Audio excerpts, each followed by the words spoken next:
La vraie signification du baptême de Jésus. Romains chapitre 6, versets 1 à 8. Alors, que dirons-nous? Continuerons-nous à pécher pour que la grâce puisse abonder? Certainement pas. Comment pourrons-nous, nous qui sommes morts au péché, vivre encore dans le péché? Ou ignorez-vous que nous tous qui avons été baptisés en Christ Jésus avons été baptisés en sa mort?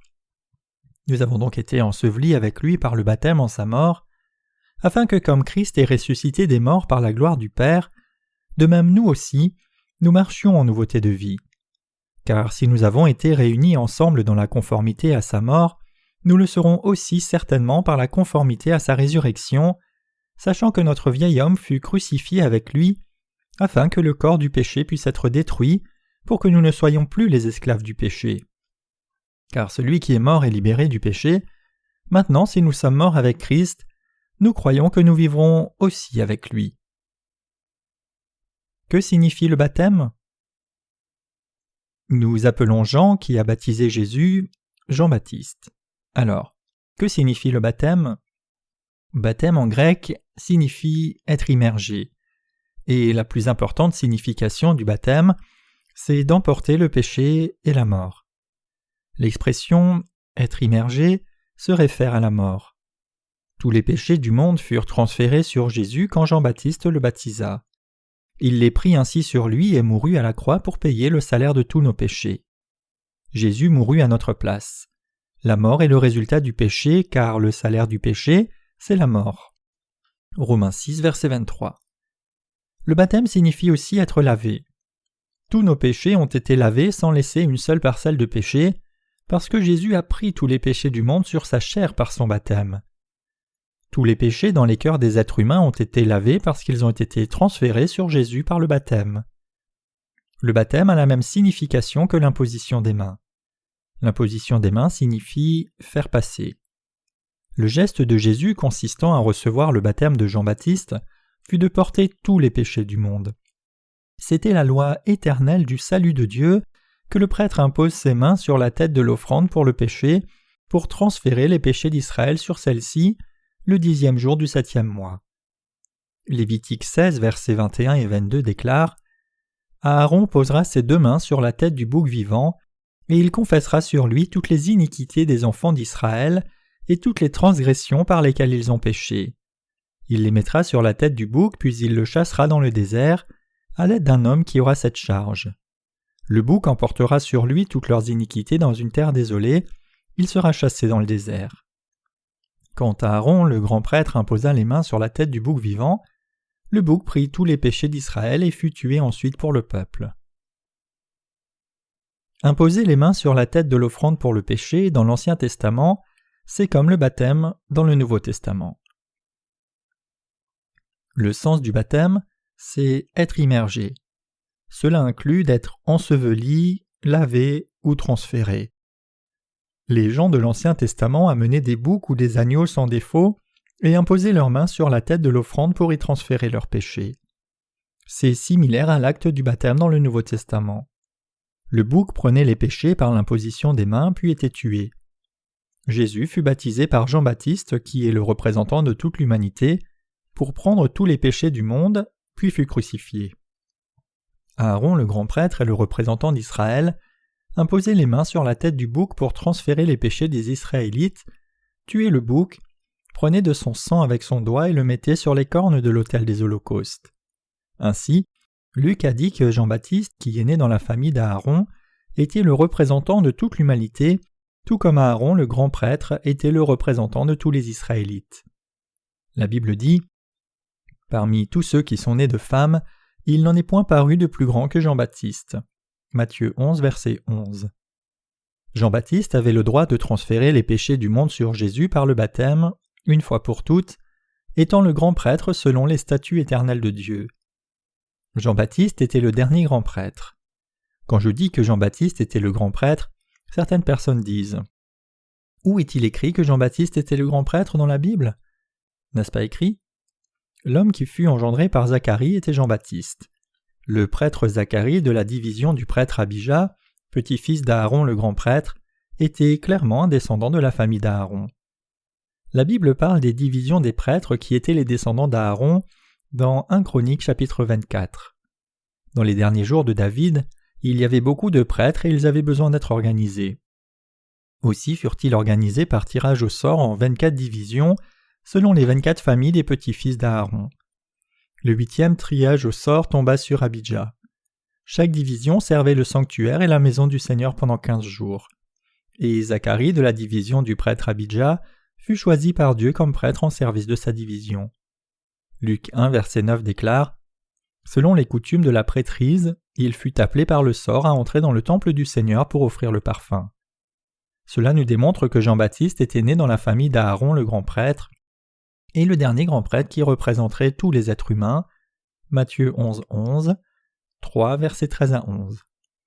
Seul un homme qui était né dans la famille du souverain sacrificateur pouvait devenir lui-même grand prêtre selon la loi. Seuls des lions peuvent engendrer des petits lions. Jean-Baptiste a pris la haute prêtrise d'Aaron, son ancêtre. Les apôtres de Jésus ont attesté du baptême de Jésus. Tous les apôtres, particulièrement Paul, Pierre, Matthieu et Jean, ont attesté du baptême de Jésus. Regardons le témoignage de l'apôtre Paul écrit dans le passage principal d'aujourd'hui. Alors, que dirons-nous? Continuerons-nous à pécher pour que la grâce puisse abonder? Certainement pas. Comment pourrons-nous, nous qui sommes morts au péché, vivre encore dans le péché? Ou ignorez-vous que nous tous qui avons été baptisés en Christ Jésus, nous avons été baptisés dans sa mort?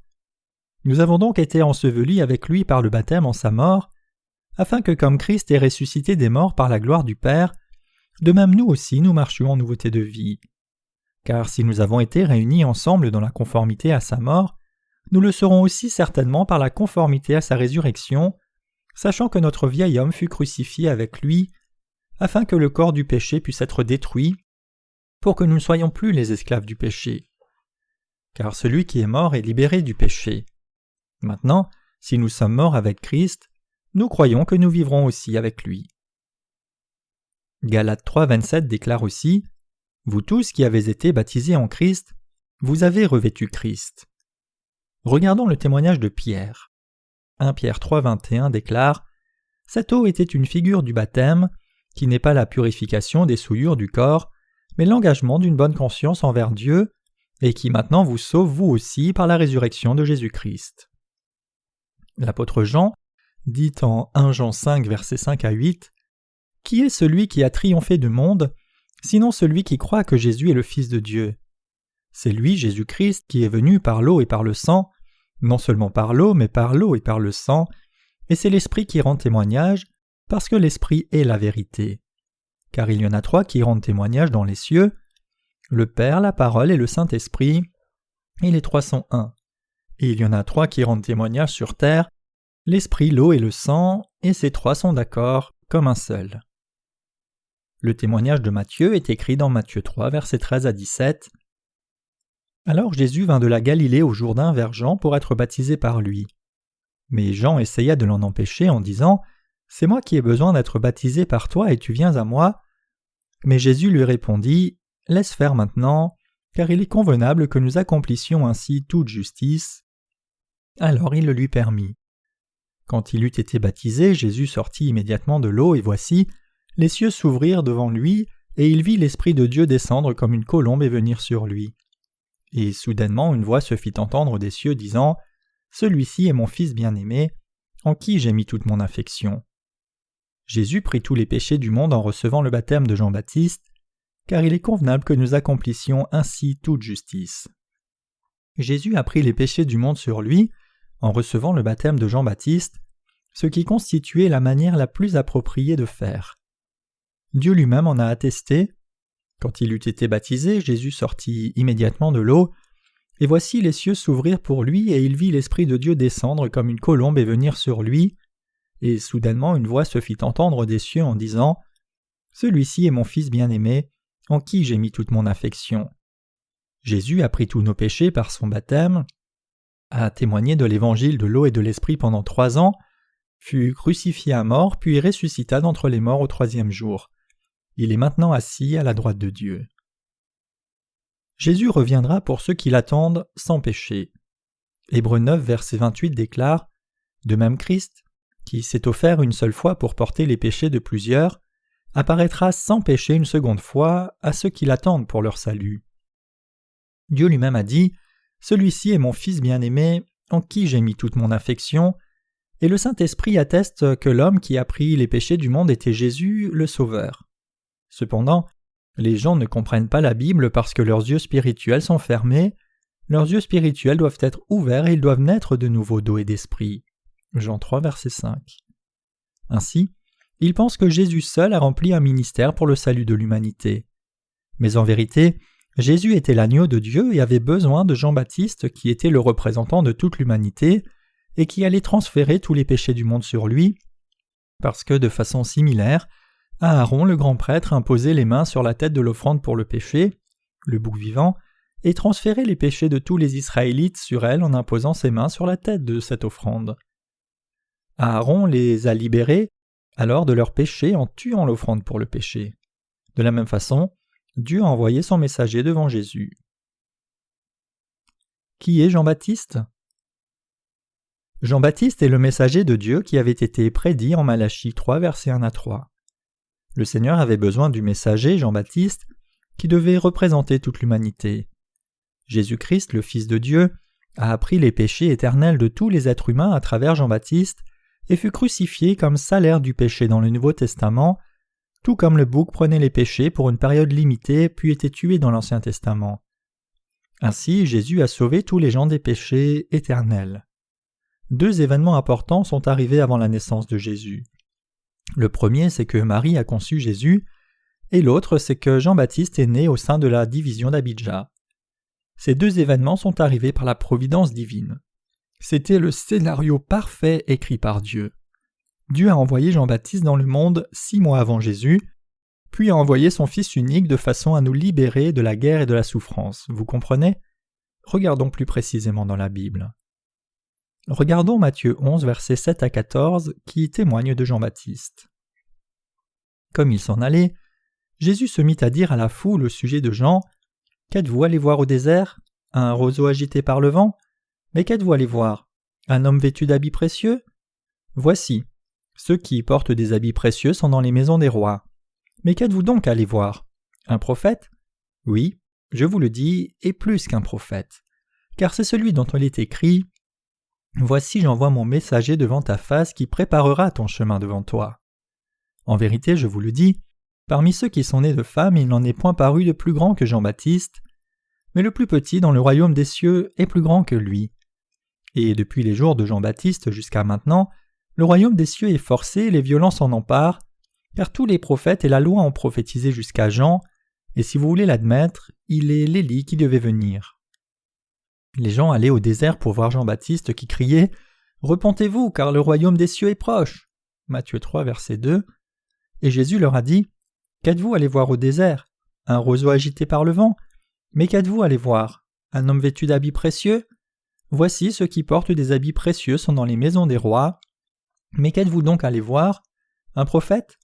Oui, je vous le dis, et plus qu'un prophète. » À l'époque de l'Ancien Testament, un roi n'était pas plus puissant qu'un prophète. Les rois obéissaient à ce que disaient les prophètes. Qui était plus puissant que tous les rois et prophètes de l'Ancien Testament ?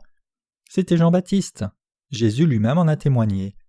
Qui était le représentant de toute l'humanité ? Qui était le représentant de tous les êtres humains qui ont une chair, sauf Jésus ? C'était Jean-Baptiste. Jean-Baptiste a été le grand prêtre terrestre de toute l'humanité. Il a été choisi par le Seigneur lui-même, envoyé dans le monde et a joué son rôle. Mais qu'êtes-vous donc allé voir ? Un prophète ? Oui, je vous le dis, et plus qu'un prophète, car c'est lui dont il est écrit « Voici, j'envoie mon messager devant ta face, qui préparera le chemin devant toi. » Ésaïe avait prophétisé que la guerre à Jérusalem finirait. Nous pouvons constater que la prophétie s'est réalisée quand Jean-Baptiste a dit « Voici l'agneau de Dieu qui ôte les péchés du monde. » Jean 1, verset 29. Jean-Baptiste a attesté que Jésus était le Fils de Dieu et qu'il avait pris les péchés du monde. D'autre part, Jésus a témoigné que Jean-Baptiste était le messager choisi de Dieu qui devait venir. Matthieu 11, verset 11 déclare « En vérité, je vous le dis, parmi tous ceux qui sont nés de femmes, il n'en est point paru de plus grand que Jean-Baptiste. » Y a-t-il quelqu'un qui se soit levé de plus grand que Jean-Baptiste parmi ceux qui sont nés de femmes? Non. Que signifie « parmi ceux qui sont nés de femmes » ? Cela signifie tous les gens du monde. Les mots « parmi ceux qui sont nés de femmes, il n'en est point paru de plus grand que Jean-Baptiste » signifient que Jean-Baptiste était le représentant de tous les gens du monde. Il était le grand prêtre parce qu'il était né dans la famille d'Aaron. Jean-Baptiste était le représentant de tous les gens du monde. Pouvez-vous croire que Jean-Baptiste était le représentant de tous les gens du monde et le grand prêtre qui a fait passer tous nos péchés sur Jésus, sachant que Dieu avait choisi Aaron et ses descendants pour exercer la prêtrise à jamais dans l'Ancien Testament? Qui était le représentant de toute l'humanité? Et qui était le représentant de toutes les personnes qui ont une chair à part Jésus seul? C'était Jean-Baptiste, celui qui a baptisé Jésus. Oui, je vous le dis, et plus qu'un prophète, car c'est lui dont il est écrit « Voici, j'envoie mon messager devant ta face qui préparera le chemin devant toi. » Et l'homme qui a témoigné « Voici l'agneau de Dieu qui ôte les péchés du monde » Jean 1, 29, c'était Jean-Baptiste. Jésus a dit « Et depuis les jours de Jean-Baptiste jusqu'à maintenant, le royaume des cieux est forcé et les violents s'en emparent, car tous les prophètes et la loi ont prophétisé jusqu'à Jean. » Matthieu 11, versets 12 à 13. Ce passage montre que Jésus a pris tous les péchés du monde en recevant le baptême de Jean-Baptiste et qu'il est devenu le sauveur de toute l'humanité. Il montre aussi que Jean-Baptiste a transféré tous les péchés du monde sur Jésus. Jésus lui-même l'a déclaré. Cela signifie que Jean-Baptiste a transféré tous les péchés du monde sur Jésus et que quiconque croit cela est sauvé de ses péchés et pourra entrer dans le royaume des cieux. Est-ce que c'est vrai ou faux? C'est exactement correct selon la parole de Dieu, et nous, prédicateurs de la vérité biblique, pouvons donc l'annoncer d'une manière digne. Quiconque croit la vérité pourra entrer dans le royaume des cieux. Jean-Baptiste, étant le dernier souverain sacrificateur de l'Ancien Testament, a transféré les péchés du monde sur Jésus. Zacharie, le père de Jean-Baptiste, a entendu un ange du Seigneur. Examinons le témoignage de Zacharie par rapport à son fils. Le témoignage de son père n'est-il pas exact? Voyons son témoignage chanté sous la forme d'un psaume.